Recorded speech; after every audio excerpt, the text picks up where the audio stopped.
to understand that WikiLeaks is an innovator in media. And like any innovator, they open new ways. And they put themselves, they become the lightning rod. And when you change the establishment, or you attempt to change the establishment and introduce something new, there is backlash.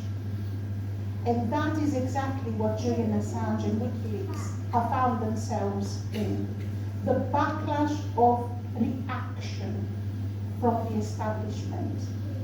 There's nothing criminal going on with WikiLeaks, nothing whatsoever. They are pioneer, radical publishers who have offered something never before done. And it's the backlash of the establishment, and that is why it's easier for the establishment to target the innovator.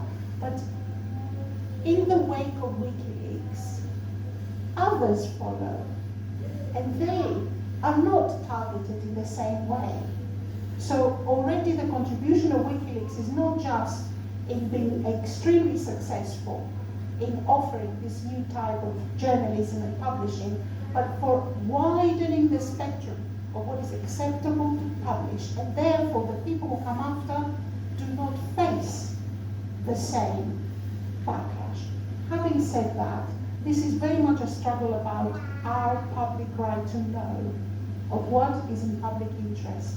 And the developments in this country, everyone who's in media follows that, are quite worrying.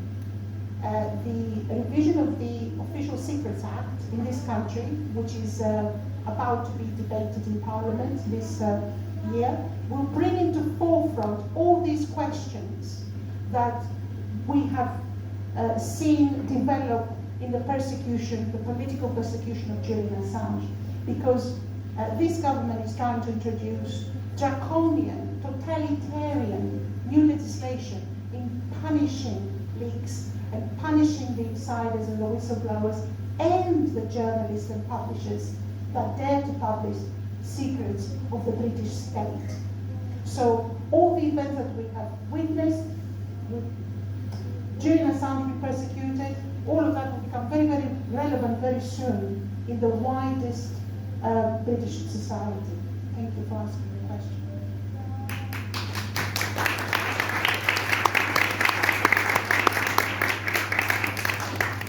Worth reminding people, especially those who are new to the case or may know of it in the background but aren't thinking about it every day, that prior to WikiLeaks, you had a situation where you had print journalism controlled by the Maxwells and the Murdochs of this world. Murdoch still continues, of course.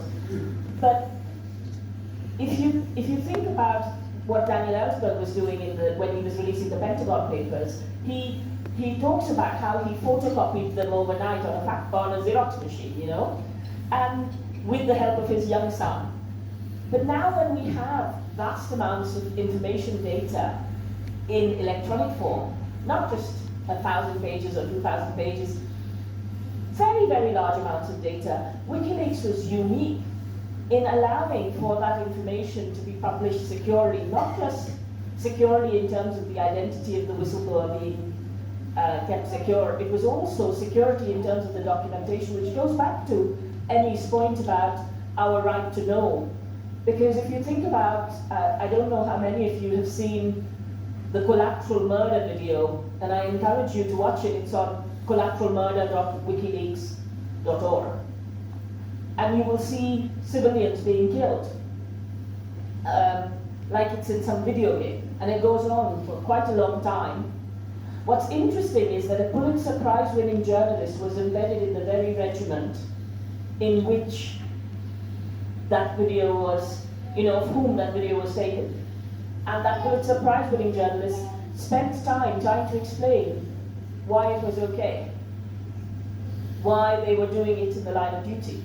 Until WikiLeaks' collateral murder video, which is like, when we think of Vietnam, we think of that child running in, on fire, literally.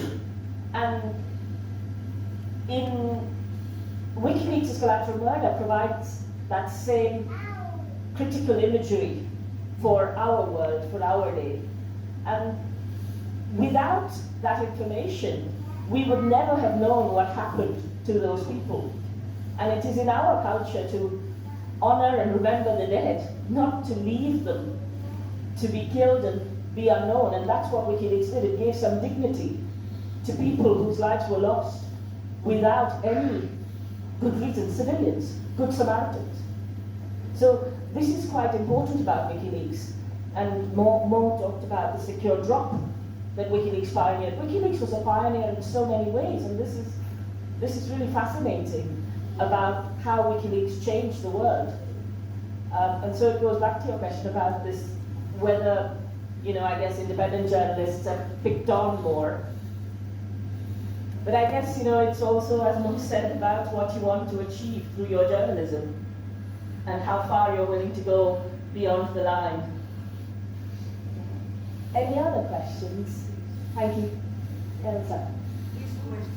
Just bear with me 1 second, we'll get a microphone to you.